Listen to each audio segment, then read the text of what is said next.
ध्यानमूलं गुरोरूपं पूजामूलं गुरोपदं मन्त्रमूलं गुरोर्वाक्यं मोक्षमूलं गुरो कृपा। पिछली कक्षा में हमने 9 प्रकार के रस, जिनमें से 8 रस नाटक के और 9 रस काव्य के तथा 9 प्रकार के स्थायी भाव और 33 व्यभिचारी भाव का अध्ययन किया। चतुर्थ उल्लास के प्रारंभ में हमने देखा था रस, भाव, रसाभास, भावाभास तथा भावोदय, भाव शांति, भाव संधि, भाव शबलता इत्यादि जो हैं, ये असंलक्ष्य क्रम व्यंग्य ध्वनि के भेद हैं, जिसमें से हमने पहला उसका भेद रस का अध्ययन किया। आज हम अगला भेद भाव देखेंगे। भाव की क्या परिभाषा कही गई है? रति देवादि विषया व्याभिचारी तथा अंजितः भावः प्रोक्तः। देव आदि विषयक रति और व्यंग्य व्यभिचारी भाव जो है वह भाव कहलाता है।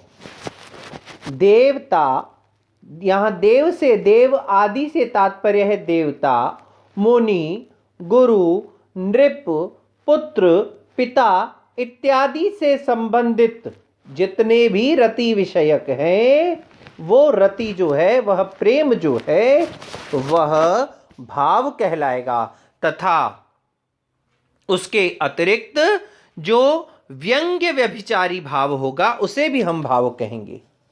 जब किसी कांता विषयक रति होती है, स्त्री विषयक या पुरुष विषयक जो रति होती है वह श्रृंगार कहलाती है, किंतु देवता, मुनि, गुरु, राजा, पिता, पुत्र, माता, पिता इत्यादि विषयक जो रति होती है, जो पुरुष और स्त्री विषयक रति न हो, उसके अतिरिक्त जो रति है, स्नेह है, वह भाव कहा जाता है।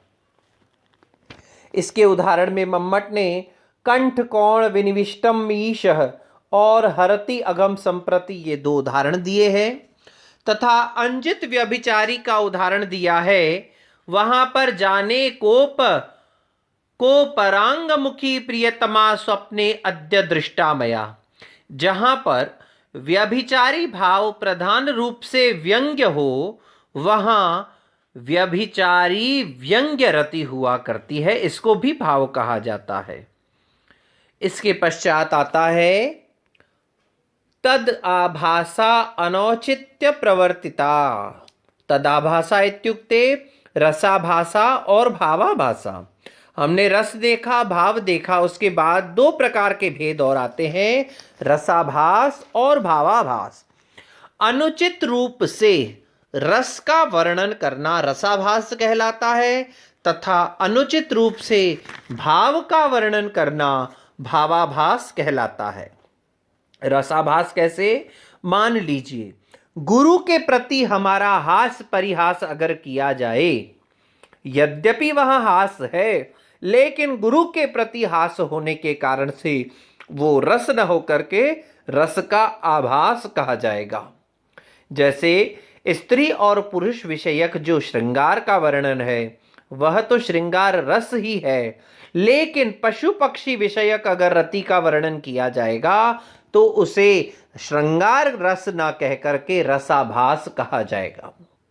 और मान लीजिए किसी वीर रस है, वीर रस में डरपोक नायक का अगर वर्णन कर दिया जाए है, और उसी रस में शूरवीर प्रतिनायक का वर्णन कर दिया जाए, नायक तो डरपोक हो जाए, या प्रतिनायक खलनायक जो है उसकी वीरता का बखान कर दिया जाए, तो वहां पर भी रसाभास कहा जाएगा।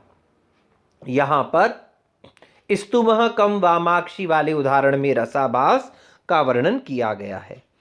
भावाभास से क्या तात्पर्य है? जहां पर भाव होते हुए भाव का विपरीत आचरण किया जाए, अर्थात पर स्त्री के प्रति रति भाव होने पर वह भावाभास कहलाए जाएगा। यह भी अनौचित्य से प्रवृत्त होता है।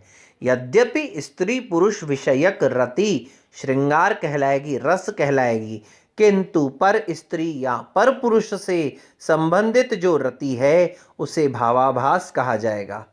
राका सुधाकर मुखी तरल आयताक्षी, इस उदाहरण में रावण की सीता के प्रति रति का वर्णन है, प्रेम का वर्णन है, और यह सीता जो है पर स्त्री है, राम की पत्नी होने के कारण से इनका जो यहाँ पर रति है वह रस न हो करके, भाव न हो करके, रसाभाव न हो, भास न हो करके भावाभास माना गया है। क्योंकि सीता के विषय में यह जो रावण की उक्ति है यह भाव को प्रकट न करके भावाभास को प्रकट करती है। इसके पश्चात 4 प्रकार के भाव इत्यादि और है, जिनमें भावस्य शांति, हृदय, संधि, शबलता तथा भाव के 4 और भेद हो जाते हैं। भाव उदय, भाव शांति, पहला है भाव शांति, भाव उदय, भाव संधि तथा भाव शबलता।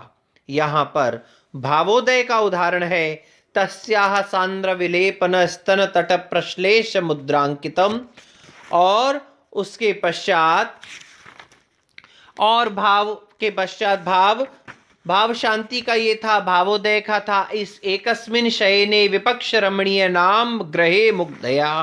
फिर भावोदय के पश्चात भाव संधि का उदाहरण है उत्सिक्तस्य तपः पराक्रम निधेरभ्यागतम देकस्तः। इसके पश्चात भाव शबलता का उदाहरण है क्वा कार्यम शश लक्ष्मण क्वच कुलम भूयोरपि दृश्येत सा। ये 4 प्रकार के उदाहरण मम्मट ने दिए हैं। सबसे महत्वपूर्ण बात आगे क्या कहा है, मुख्य रसे अपि ते अपि अंगित्वम प्राप्नुवन्ति कदाचन। यद्यपि रस नाटक में या काव्य में एक रस मुख्य हुआ करता है, मुख्य रस के होने पर भी कभी कभी ये भावोदय, भाव संधि, भाव शांति, भाव शपलता इत्यादि भी क्या करते हैं, अंगित्व को प्राप्त हो जाते हैं, प्रधानता को प्राप्त हो जाते हैं। मान लीजिए कहीं पर श्रृंगार रस की प्रधानता है, लेकिन किसी किसी स्थान पर भाव संधि इत्यादि भी उसके प्रमुखत्व को, प्रधानत्व को, रस की प्रधानता को प्राप्त कर जाते हैं। प्रश्न किया किसी ने कि ऐसा कैसे संभव है कि अगर रस प्रधान है तो उस रस की प्रधानता होने पर भी ये भावोदय, भाव संधि, भाव शांति, भाव शबलता इत्यादि प्रधानता को कैसे प्राप्त हो जाते हैं। तो मम्मट ने बड़ा इसका सुंदर सा उदाहरण देकर के कहा है अंगित्वम राजानुगत विवाह प्रवृत्त भृत्यवत। ये अंगित्व कैसे प्राप्त करते हैं, मान लीजिए एक राजा है, वह राजा हमेशा ही प्रधान रहता है, राजा हमेशा ही घोड़े पर, रथ पर बैठ करके चलता है और उसकी सेना, उसकी सभा, उसके जो दास दासी अनुचर हैं वो सब उसके अनुगत होकर के चलते हैं, उसके पीछे पीछे चलते हैं। लेकिन मान लीजिए एक दिन राजा के किसी कृपा पात्र भृत्य का विवाह हो और राजा को भी उस विवाह की बारात में शामिल होने का निमंत्रण प्राप्त हुआ हो। अब जब राजा, मान लीजिए राजा उस वर की शोभा यात्रा में, विवाह की बारात में जा रहा है, तो यद्यपि भृत्य है लेकिन विवाह उसका होने के कारण से वह भृत्य घोड़े पर बैठा हुआ होता है और राजा स्वयं उस घोड़े के पीछे पीछे चल रहा होता है। यद्यपि राजा प्रधान है, लेकिन कभी कभी ऐसी परिस्थितियां आ जाती हैं, अपवाद स्वरूप ऐसा हो जाता है कि राजा की प्रधानता वहां दब जाती है और राजा का जो अनुचर है, अनुगत है, सेवक है या भृत्य है, वह प्रधानता को, अंगित्व को प्राप्त कर जाता है। उसी प्रकार से यद्यपि रसों की प्रधानता काव्य में और नाटक में होती है, किंतु कुछ कुछ स्थानों पर ऐसा होता है कि वह भावोदय, भाव शांति, भाव संधि, भाव शबलता इत्यादि भी उस रस को गौण करते हुए अपने आप को अंगी के रूप में वहां स्थापित कर देते हैं और उनकी प्रधानता हो जाती है। यद्यपि रस के संपर्क से आपाततः किसी कारणवश भाव शांति इत्यादि की प्रधानता हो जाती है, तथापि अंतिम प्रधानता, आरंभ से लेकर के अंत तक प्रधानता तो रस की ही रहती है। इस प्रकार से हमने असंलक्ष्य क्रम व्यंग्य ध्वनि के रस, भाव, रसाभास, भावाभास, भावोदय, भाव संधि, भाव शांति और भाव शबलता इत्यादि को देखा।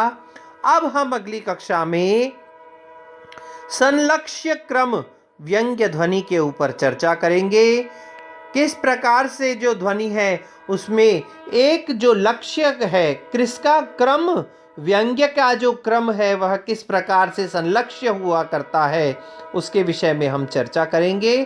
तब तक के लिए